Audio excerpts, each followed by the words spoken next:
இன்றைய நாளிலும் தேவனுடைய வழி என்பதை குறித்து பார்ப்போம். மனுஷருக்கு ஒரு வழி இருக்கிறது, இந்த உலகத்துக்கு ஒரு வழி இருக்கிறது. ஆனால் தேவனுடைய வழி என்னவென்று நாங்கள் பார்க்க போகிறோம். தேவனுடைய ஞானத்தினால் வழி நடத்தப்படுகிற ஒவ்வொருவரும் தேவனுடைய வழியை அறிந்து கொள்வார்கள். இந்த உலகத்திலே உலக ஞானம் ஒன்றொன்று இருக்கிறது, ஏன் உலக பயம் ஒன்றொன்று இருக்கிறது. தேவனுடைய பிள்ளைகள் எப்பொழுதும் தேவனுடைய பயத்திலே வழிநடத்தப்படத்தான் வேண்டும். ஆனாலும் உலக பயத்துக்குள்ளே உலக ஞானத்துக்குள்ளே அடிமைப்படக்கூடாது. தேவனுடைய வழி, த வே ஆஃப் த லார்ட், தேவனுடைய வழி, அவர் எங்களுக்காக ஏற்படுத்திய அந்த வழியில் நாங்கள் நடக்கும் பொழுது எந்த ஒரு குழப்பமோ, எந்த ஒரு போராட்டமோ, எந்த ஒரு பயமோ, எந்த ஒரு சஞ்சலமோ எங்களை ஆட்கொள்ள முடியாது. பாருங்கள், தேவனுடைய வழி எப்பொழுதும் எங்களுக்கு அது உயர்ந்த வழியாய் இருக்கிறது. தேவனுடைய வழி என்று சொல்லும் பொழுது வேதாமத்தில் வாசிக்கிறோம். ஏசாயா 55ஆம் அதிகாரம் 8ஆம் வசனத்தில், என் நினைவுகள் உங்கள் நினைவுகள் அல்ல, என் வழிகளும் உங்கள் வழிகளும் அல்லவென்று கர்த்தர் சொல்லுகிறார். இன்றைய நாளிலும் தேவனுடைய வழியை தெரிந்து கொள்ளுகிற மனுஷன் பாக்கியவான், ஆசீர்வதிக்கப்பட்டவன் என்று நாங்கள் வாசிக்கிறோம். தேவனுடைய வழிகள் எப்பொழுதும் எங்களுடைய வழிகளும் எங்களுடைய நினைவுகளும் பார்க்க அதிகம் உயர்ந்தவையாய் இருக்கிறது. அதனால தான் தேவனுடைய வழியில் நாங்கள் நடந்து தேவனுடைய ஆசீர்வாதங்களை, தேவனுடைய வழிநடத்தலை நாங்கள் பின்பற்றாதபடி சத்துருவானவன் அநேக சந்தேகங்கள், பயங்கள், குழப்பங்களை எங்களுக்கு கொண்டு வருவான். ஆனபடியினாலே இந்த நாளிலும் கூட தேவனுடைய வழி தேவனுடைய ஜனங்களே ஆகிய எங்களுக்கு மட்டுமல்ல, தேவனை அறியாதவர்களுக்கும் என்ன என்பதை குறித்து நாங்கள் பார்த்து கொண்டு இருக்கிறோம். பாருங்க, 1 கொரிந்தியர் 2ஆம் அதிகாரம் 10ஆம் வசனத்தில் நாங்கள் வாசிக்கிறோம். தேவன் எவ்வளவாய் எங்களை அன்பு கூர்ந்து எவ்வளவாய் நேசிக்கிறார், எங்களை என்னவாய் அவர் காண்கிறார். தம்முடைய சொந்த பிள்ளையாய் நாங்கள் இருக்க வேண்டும் என்பதற்காக பிதா தம்முடைய சொந்த குமாரனாகிய இயேசுவை அவர் அனுப்பி அவர் இரத்தம் சிந்தி எங்களுக்காய் மரித்தார். அதை நாங்கள் இன்றைய நாளிலும் அந்த சமாதானத்தை, அந்த சந்தோஷத்தை அனுபவித்து கொண்டு இருக்கிறோம். அங்கே சொல்லப்படுகிறது, நமக்கோ தேவன் அவைகளை தமது ஆவியினாலே வெளிப்படுத்தினார். அந்த ஆவியானவர் எல்லாவற்றையும் தேவனுடைய ஆழங்களையும் ஆராய்ந்திருக்கிறார். இந்த நாளிலும் தேவனங்களை அதிகமாய் நேசிக்கிறபடியால் ஆவியானவர் எங்களுக்கு கூடாய் கிரியை செய்யும்படியாய், ஆவிக்குரிய காரியங்களை நாங்கள் நிதானித்து அறியும்படியாய் தம்முடைய பரிசுத்த ஆவியின் அபிஷேகத்தினால் எங்களை நிறைத்திருக்கிறார். பாருங்க, சங்கீதம் 86:5ஆம் வசனத்தை நாங்கள் பார்க்கிறோம். ஆண்டவரே, நீர் நல்லவரும் மன்னிக்கிறவரும், உம்மை நோக்கி கூப்பிடுற யாவர் மேலும் கிருபை மிகுந்தவருமாயிருக்கிறீர். அவர் நல்லவர், மன்னிக்கிறவர். அவரை நோக்கி கூப்பிடுறவர் மேலே அவர் ஒரு இரக்கமுள்ளவராய், அந்த சத்தத்தை கேட்கும்படியாய் கிருபையுள்ளவராய் இருக்கிறார் என்பதை நாங்கள் வாசிக்கிறோம். இந்த ஏசாயா 55:8 அநேகருக்கு கொடுக்கப்பட்ட அநேக உற்சாகமான வார்த்தையாக இது இருக்கலாம். அதாவது அவர் என்ன சொல்றார், என்னுடைய நினைவு உங்களுடைய நினைவுகளோடு ஒத்து போகாது. அவன் என்னுடைய நினைவுகளுக்கு திரும்பு. என்னுடைய வழிகள் உன்னுடைய வழிகளைப் போல் அல்ல. உன்னுடைய வழிகள் எப்பொழுதும் பூமியை நோக்கி கீழே பார்த்து இருக்கிறது, என்னுடைய வழிகள் உன்னதத்தை நோக்கி இருக்கிறது. இயேசு கிறிஸ்துடைய ஜெபம் எப்பொழுதும் உன்னதத்தை நோக்கி இருந்தது. அவர் பரலோக பிதாவிடம் இருந்து பதிலை காணும் வரையும் அவரிலே காத்திருக்கிறவராக இருந்தார். இன்றைய நாளிலும் கூட தேவனுடைய வழி என்பதை குறித்து நாங்கள் பார்க்கிறோம். பாருங்க, அங்கே 2 கொரிந்தியர் 10ஆம் அதிகாரம் 5ஆம் வசனத்தில் நாங்கள் பார்க்கிறோம். Lord help me to take every thought captive to you. என்னுடைய எண்ணங்களை உமக்குள்ளாக நான் சிறைப்படுத்தட்டும். அது மாத்திரமல்ல, எரேமியா 17:10 நாங்கள் வாசிக்கிறோம். Lord test and examine my ways. என்னுடைய வழிகளை ஆராய்ந்து அறிந்து கொள்ளும் ஆண்டவரை என்று நாங்கள் எரேமியாவில் பார்க்கிறோம். அங்கே சங்கீதம் 37:4 பார்க்கிறோம். Lord make my desires as your desire. என்னுடைய எல்லா வாஞ்சைகளும் உம்முடைய வாஞ்சையாய் மாறட்டும் ஆண்டவரே. அது மாத்திரமல்ல, ஏசாயா 30:21 வாசிக்கிறோம். Lord show me which way I should turn today. இன்றைய நாளும் எந்த பக்கம் நான் திரும்பட்டும், எந்த வழியை தெரிந்து கொள்ளட்டும் என்று சொல்லி ஏசாயா 30:21 வாசிக்கிறோம். அநேக தேவ மனிதர்களுடைய ஜெபமாய் இருக்கிறது, தாவீது ராஜாவுடைய ஜெபமாய் இருக்கிறது, ஏசாயாவுடைய ஜெபமாய் இருக்கிறது. எந்த வழியிலே நான் போக வேண்டும்? மோசேயை பாருங்கள், கர்த்தாவே உம்முடைய சமூகம் எனக்கு முன்பதாய் செல்லவில்லை என்று சொன்னால் நான் எங்கேயுமே போக மாட்டேன், உம் சமூகம் எனக்கு முன்பதாக செல்லட்டும். ஆம் பிரியமானவர்களே, இன்றைய நாளிலும் தேவனுடைய வழியிலே நடக்கும்படியாய் எங்களை நாங்கள் அர்ப்பணிப்போம், எங்களை ஒப்பு கொடுப்போம். எங்களுடைய சிந்தையிலே எத்தனையோ விதமான காரியங்கள், இந்த உலகத்திலே இருக்கிற பிரச்சனைகள், போராட்டங்கள், மற்றவருடைய கதைகள், மற்றவருடைய காரியங்கள் எங்களை கோபப்படுத்துறதாய் அல்ல எங்களை மிக விரக்தி அடைய செய்கிறதாய் சிந்தி குழப்பிக் கொண்டே இருக்கும். இதெல்லாம் சாத்தானுடைய ஏற்பாடுகளாய் இருக்கிறது. நாங்கள் தேவனை அடையாளம் காணாதபடி, தேவனுடைய வழியை தெரிந்து கொள்ளாதபடி, சத்ருவான அநேக சஞ்சலங்களையும் போராட்டங்களையும் எங்களுக்கு உண்டு பண்ணுகிறவனாய் எப்பொழுதும் எங்களுக்கு பின்பதாகவே அவன் வந்து கொண்டே இருப்பான். பாருங்க, அங்கே 1 கொரிந்தியர் 2:16 சொல்லப்படுது, lord give me your mind. கிறிஸ்துவிலே இருக்கிற சிந்தை உங்களும் இருக்க கடவுது. கிறிஸ்துடைய சிந்தை என்றால் என்ன? அது எப்பொழுதும் பரலோகத்தை, பரலோக பிரசன்னத்தை, உன்னதமான நினைவுகளை உடையதாய் இருக்கும், உன்னதமான வழிகளை உடையதாய் இருக்கும். இயேசு கிறிஸ்து ஒருபோதும் பாவமான காரியங்களை சிந்தித்து கொண்டு இருக்கவில்லை. இயேசு கிறிஸ்து எப்பொழுதும் தேவன் பிதாவுக்கு பிரியமில்லாத காரியங்களை பூமியிலே பேசிக்கொண்டு இருக்கவில்லை. இயேசு கிறிஸ்து எப்பொழுதும் பிற்போக்கான அறிக்கை செய்கிறவராய் இருக்கவில்லை. ஏன் எங்களுக்கு மட்டும் பிற்போக்கான அறிக்கைகள், பிற்போக்கான கதைகள், தெய்வீகமற்ற காரியங்கள், தேவனுக்கு பயமில்லாத எங்களுடைய நடத்தைகள் இருக்கிறதுக்கு காரணம் என்ன? நாங்கள் உலகத்தையும் பிரியப்படுத்தி தேவனையும் பிரியப்படுத்த நாங்கள் சிலவளை முயற்சி பண்ணுகிறோம். அப்பொழுது என்ன நடக்கிறது? தேவனுடைய வழியை விட்டு விலகி விடுகிறோம்.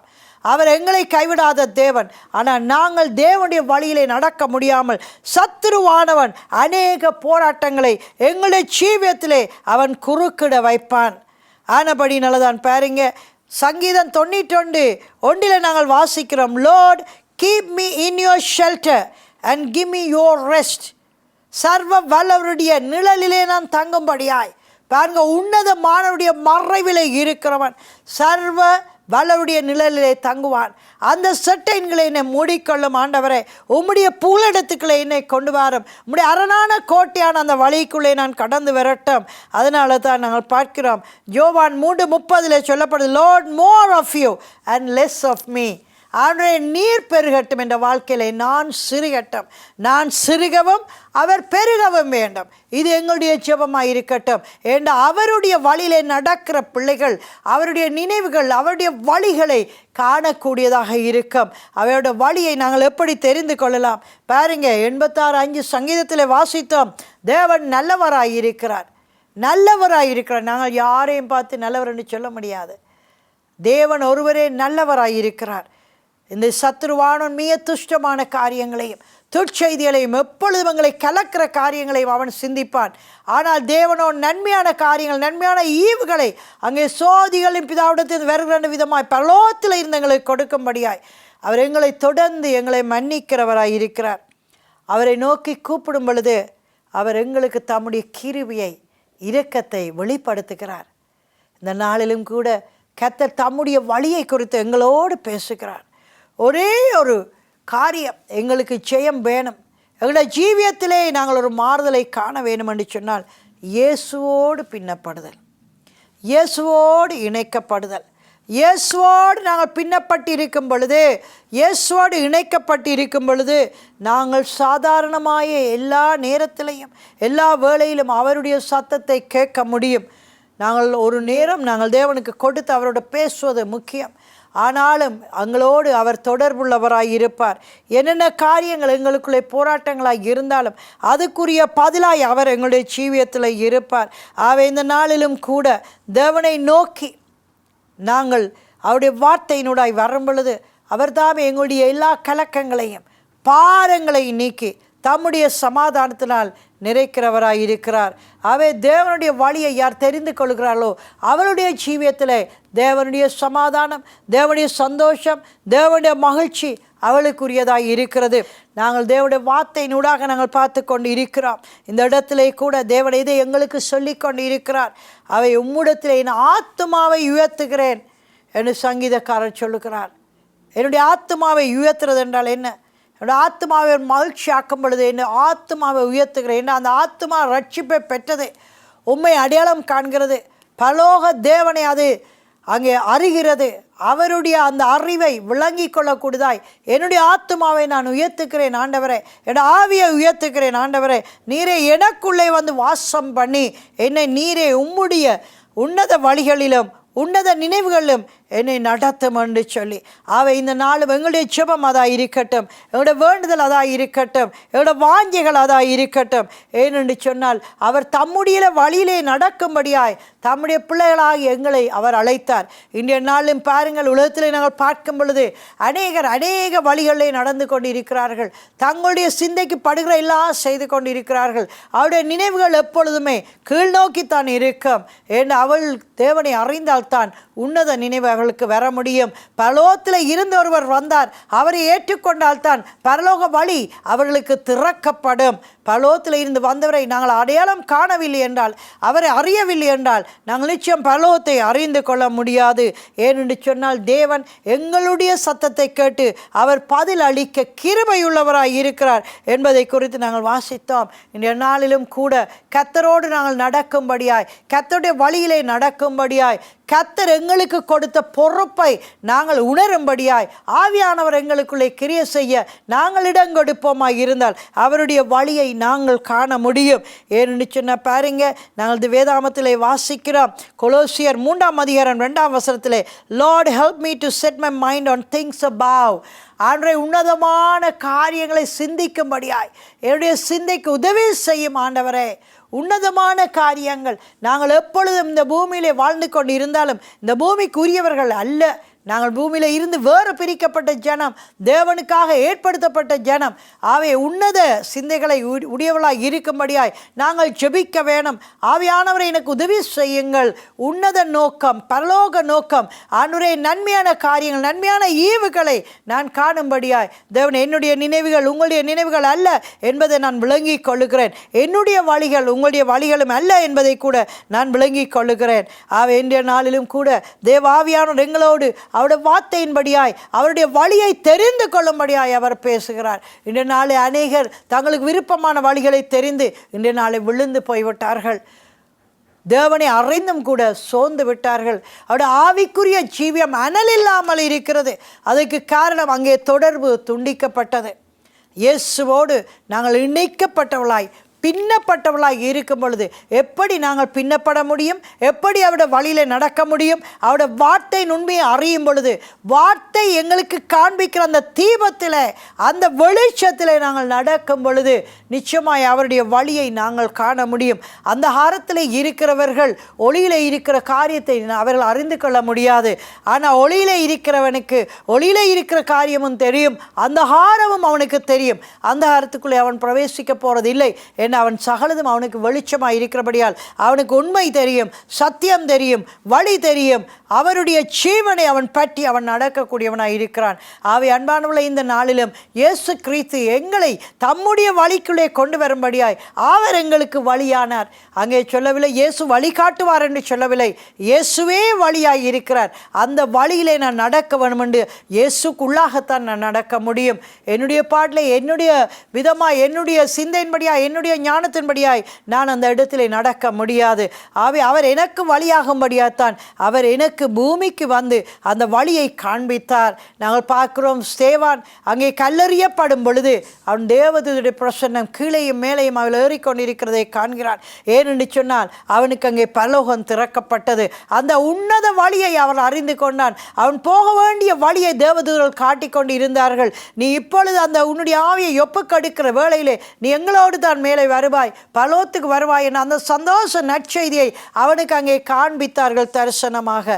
தேவனுடைய பிள்ளைகளாகிய நாங்கள் இன்றைய நாளும் தேவனுடைய வழியை அறிந்து அதிலே நடக்கும் பொழுது எங்களுடைய என்ன சஞ்சலங்கள் போராட்டங்களாக இருந்தாலும் அவருடன் நாங்கள் ஒப்பு கொடுத்து விடுதலையை காண முடியும். கர்த்தர் இந்த நாளிலும் எங்களை அழைத்த விதமாய் அவருடைய அழைப்புக்குள்ளே நாங்கள் காத்து கொள்ளப்படும்படியாய் அவருடைய வார்த்தையின் உண்மையிலே நாங்கள் நடந்து கொள்ளும்படியாய் இன்றைய நாளிலும் அவரை நாங்கள் நோக்கி பார்ப்போம். தேவனுடைய வழியை நோக்கி பார்ப்போம். நாங்கள் கூட எங்களுடைய சபையிலே ஒருவர் இருந்தால் போதை மருந்துக்கு அதிகமாய் அடிமைப்பட்டவராய் சபைக்கு வருவார், போவார், வெளியே போய் போதை மருந்து எடுப்பார். ஏனென்று சொன்னால் அவர் சபைக்கு வந்து அவர் விடுதலையை காண முடியாதவராய், தன்னை ஒப்பு கொடுக்காதவராய் இருந்தார். அநேக காலங்கள் அவர் போதை மருந்துக்கு அடிமைப்பட்டவராக இருந்தார். அநேக ஆலோசனைகளை கொடுத்தார்கள், அநேகர் ஜெபிக்க முன் வந்தார்கள், அநேகர் எத்தனையோ விதமான கவுன்சிலிங் எடுக்கும்படி சொல்லியிருந்தார்கள். அவர் எல்லா இடத்திலையும் போவார், எல்லா ஆலோசனையும் பெறுவார். ஆனால் வீட்டுக்கு வரும்பொழுது அவர் பழைய நிலைக்கே அவர் போய்விடுவார். ஆகவே இந்த போதை மருந்து நிமித்தம் அவருடைய வழி மாற்றப்பட்டது, அவருடைய நண்பர்கள் மாற்றப்பட்டார்கள். அவர் சபைக்கு வந்தாலும் கூட வெளியே அவர் இந்த போதை மருந்து சம்பந்தப்பட்டவர்களோடு எப்பொழுதும் அவர் தொடர்பாக இருப்பார், அவர்களோடு கதைத்து கொண்டிருப்பார். எந்த தேசத்துக்கு போனான, எந்த கிராமத்துக்கு போனான அவருக்கு அங்கே போதை மருந்தை விநியோகிப்பதற்கென்று ஆக்கள் இருப்பார்கள். இந்த மனிதன் எப்பொழுதுமே தன்னுடைய ஜீவியத்திலே தான் எங்கே போகிறேன், என்ன செய்கிறேன் அறியாத ஒரு வழியிலே நடந்து கொண்டிருந்தான். இப்படிப்பட்ட அடிமைத்தனத்தில் இருக்கும் பொழுது நாங்கள் அநேகர் சபையிலே அநேக ஆலோசனைகளை கொடுத்தாலும் கூட அவருடைய வழியை யாராலும் மாற்ற முடியவில்லை. ஆனால் ஒரு நாள் வந்தது, அவர் சபையில் இருக்கும் பொழுது அங்கே நாங்கள் தொழுது கொண்டிருக்கிற வேளையிலே பரிசுத்த ஆவியானவர் அவரை அசைத்தார். பரிசுத்த ஆவியானவர் உள்ளான மனுஷரை தொட்டார். அவருடைய ஜீவியத்தில் பெரிதான ஒரு மாற்றம் ஏற்பட்டது. அவர் சொன்னார், ஒரு போதும் நான் தேவனை இப்படி ருசிக்கவும் இல்லை, அறியவும் இல்லை. எனக்கு ஏதோ நடந்தது, என்னிலே இருந்து பெரிய ஒரு பாரம் விழுந்தது போல.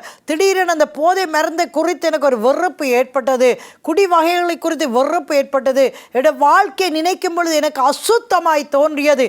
அவருக்கு என்ன நடந்தது? தேவனுடைய பிள்ளைகளாகிய நாங்கள் இன்றைய நாளும் அறிந்து கொள்வோம், அவர் தேவனுடைய வழியை தெரிந்து கொள்ளும்படியாய் அங்கே பரிசுத்த ஆவியானவர் இடைப்பட்டு இயேசுடைய தியாகத்தை, இயேசுடைய ஜீவன் உனக்காய் கொடுக்கப்பட்டது, இயேசுடைய இரத்தம் உனக்காய் சிந்தப்பட்டது.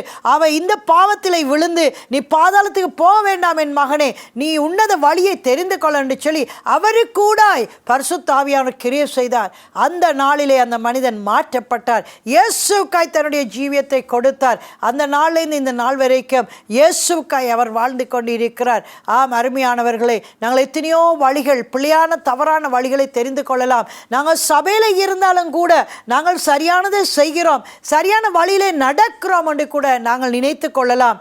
ஆனால் தேவனுடைய உயர்வான உன்னதமான அந்த நினைவும் அந்த வழிகளையும் நாங்கள் பின்பற்றி நாங்கள் அதை ஃபாலோ பண்ண வேண்டும் என்று சொன்னால் அவருடைய வார்த்தையினுடைய உண்மை, அவருடைய வார்த்தையினுடைய சத்தியம் எங்களுக்குள்ளே ஜீவன் உள்ளதாய் இருக்க வேண்டும். இந்த நாளிலும் இயேசு கிறிஸ்துடைய வார்த்தை எங்களோடு பேசிக்கொண்டு இருக்கிறது. எதைத்தான் அவர் உங்களோடு பேசுகிறார்? ஆண்டவர் உங்களுக்கு இப்பொழுது என்னத்தை சொல்லுகிறார்? இந்த நாள் நீ என்னுடைய வழியை தெரிந்து கொள். அருமையான பிள்ளையே, தேவனுடைய வழியை தெரிந்து கொள். இந்த போதை மருந்துகளை விட்டு வெளியே வா, குடி பழக்கத்தை விட்டு வெளியே வா, கிளவி பேச்சுக்களை விட்டு வெளியே வா. இந்த நாளும் உன்னை வேதனைப்படுத்துகிற அந்த வழியிலே தொடர்ந்து நீ நடக்க வேண்டாம். நீ தேவனோடு நடக்கிறேன் என்று நினைத்து பிள்ளையான தவறான இடங்களுக்கு நீ செல்வதன் நிமித்தமாய் உன்னுடைய வழி அங்கே மாற்றப்பட்டிருக்கிறது. கோணலான வழியிலே நடந்து கொண்டு இருக்கிறாய். இதனால தான் நீ என்னுடைய சமாதானத்தை இழந்து போயிட்டாய். ஆவே இந்த நாளும் கூட நாங்கள் சரியான வழியிலே நடக்கிறோம் என்று நாங்கள் நினைத்தாலும் கூட எங்களை நாங்கள் ஒப்புக் கொடுப்போம். தேவன் தம்முடைய சரியான வழியிலே எங்களை வழிநடத்தும்படியாய் இந்த நாளும் அவருடைய பாதத்துக்கு வருவோமா, அவருடைய பாதத்திலே அமர்வோமா, தேவனுடைய வழியை தெரிந்து கொள்ளும்படியாய். சில வேளைகளை நாங்கள் நினைக்கலாம், நாங்கள் அநேக காலம் சபையில் இருக்கிறோம், தேவனுடைய வழி எங்களுக்கு தெரியும். ஆனாலும் சில காரியங்கள் போராட்டங்களாய் வரும் பொழுது நாங்கள் கூட இடரல் அடைகிறோம். தேவனுடைய வழியிலே நடக்காதபடி சோர்ந்து போயிடுறோம். என்ன சர்ச்சுக்கு போய் என்ன ஜெபிச்சென்ன ஒன்றும் நடக்கவில்லை என்று மிக விரைவாக பயத்தின் அறிக்கைகள், குழப்பத்தின் அறிக்கைகளை செய்கிறோம். எங்களுக்குள்ள எந்த குழப்பம் இருந்தாலும் மற்றவர்களோடு அந்த அறிக்கை செய்யாமல் அந்த குழப்பத்தை நாங்கள் விட்டு தேவனிடத்தில் வரும் பொழுது அவர் சரியான குழப்பமில்லாத வழியை எங்களுக்கு அவர் காண்பிப்பார். அவை அருமையானவர்கள், இன்றைய நாளிலும் இந்த செய்தியை கேட்டுக்கொண்டிருக்கிறீர்கள். எங்களை நாங்கள் தேவனை ஒப்புக் கொடுப்போமா? அவருடைய வழியிலே அவர் எங்களை நடத்தும்படியாய் எங்களை நாங்கள் ஒப்புக் கொடுப்போம். அருமையான தகப்பனை, இந்த நாளிலும் கூட இந்த செய்தியினூடாய் வழிநடத்தப்படுகிற, இந்த செய்தியை கேட்டுக்கொண்டிருக்கிற ஒவ்வொரு பிள்ளைகளையும் உங்களுடைய பாதத்தில் வைக்கிறேன் ஆண்டவரே. என்ன காரியங்களை குறித்து அங்கலாய்க்கிறார்களோ, என்ன காரியம் அது போராட்டமாக இருக்கிறதோ ஆண்டவரே, இன்றைய நாளிலும் கூட கர்த்தாவே இந்த இடத்துல நான் கூட கண்டு கொண்டு இருக்கிறேன். அநேக வேதனைகள், போராட்டங்கள், சஞ்சலமுள்ள ஜனங்களை காண்பிக்கிறீர்கள். இந்த நாளிலும் கூட நீ நினைக்கிறாய், உன்னுடைய பணத்தை நீ கொடுத்திருக்கிறாய், ஆனாலும் இதை ஒரு இழப்பாய் நீ கண்டு கொண்டிருக்கிறாய். கர்த்தர் சொல்றார், இல்லை, இதற்கு நான் நன்மையான காரியம் உனக்குள்ளே சிருஷ்டிப்பேன். இன்றைய நாளில் நீ இருக்கிற சஞ்சலத்தை தேவனிடம் ஒப்புக்கொடு, தேவன் உனக்கு நன்மையான பதிலை கொடுப்பார். கர்த்தர் இன்றைய நாளும் உன்னுடைய சரீரத்தை குணமாக்குறார். இந்த தொலைக்காட்சியினூடாக பார்த்து கொண்டிருக்கிற நீங்கள் உங்களுடைய வியாதி உள்ள இடங்களிலே உங்களுடைய கரங்களை வையுங்கள். தேவனுடைய வல்லமை இறங்கி உங்களை இந்த நிமிடமே அங்கே தொடும். இந்த இடத்துல உங்களுடைய சரீரத்திற்கு வியாதிகள் அங்கே உங்களை விட்டு இந்த வியாதிகள் இறங்குகிறது, உங்களை விட்டு போராட்டங்கள் இறங்குகிறது, உங்களை விட்டு துக்கங்கள் இறங்குகிறது. இந்த நாளும் அவருடைய சமாதானத்தை நீங்கள் காணும்படியாய் அவருடைய கரம் உங்கள் மேலே அமர்கிறது, அவருடைய வழி உங்களை நோக்கி வருகிறது. ஆண்டவரே, இந்த நாளும் ஜெபிக்கிறோம் கர்த்தாவே, வாஞ்சியோடு தாகத்தோடு அந்த தொலைக்காட்சியினுடாய் கர்த்தாவே, நீர் என்னை தொட மாட்டீரா, என்னை அசைக்க மாட்டீரா, என்னை விடுதலை ஆக்க மாட்டீரா, என்னை குணமாக்க மாட்டீரா, என்னுடைய தேவையை சந்திக்க மாட்டீரா, குடும்பத்தில் இருக்கிற கலக்கத்தை நீக்க மாட்டீரா, உம்முடைய சமாதானத்தை எனக்கு இப்பொழுது இந்த ஆறுதலை கொடுக்க மாட்டீரா என்று ஏக்கத்தோடு ஆண்டவரே இந்த இடத்திலே வாஞ்சிக்கிற ஒவ்வொரு பிள்ளைகளையும் உங்களுடைய கரம் தொடட்டும் ஆண்டவரே, உங்களுடைய அன்பின் கரம் தொடட்டும் ஆண்டவரே, உங்களுடைய பரிசுத்தாவின் நிறைவு வரட்டும் ஆண்டவரே. தேவனுடைய உன்னதத்தின் விடுதலை அவர்களுக்கு கிடைக்கட்டும், உன்னதத்தின் வழி அவர்களுக்கு முன்பதாக ஆண்டவரை திறக்கட்டும் ஆண்டவரே. இந்த நாளிலும் இந்த தொலைக்காட்சியினுடைய பார்த்து கொண்டிருக்கிற ஒவ்வொரு பிள்ளைகளையும் ஆசீர்வதிக்கும்படியாய் இயேசுவின் நாமத்தில் ஜெபிக்கிறேன் நல்ல பிதாவே. ஆமேன், ஆமேன். இந்த இடத்திலும் கூட தேவனுடைய வழி என்ற தேவனுடைய வார்த்தையை கேட்டீர்கள். கர்த்தர் தாமே உங்களை ஆசீர்வதிப்பாராக.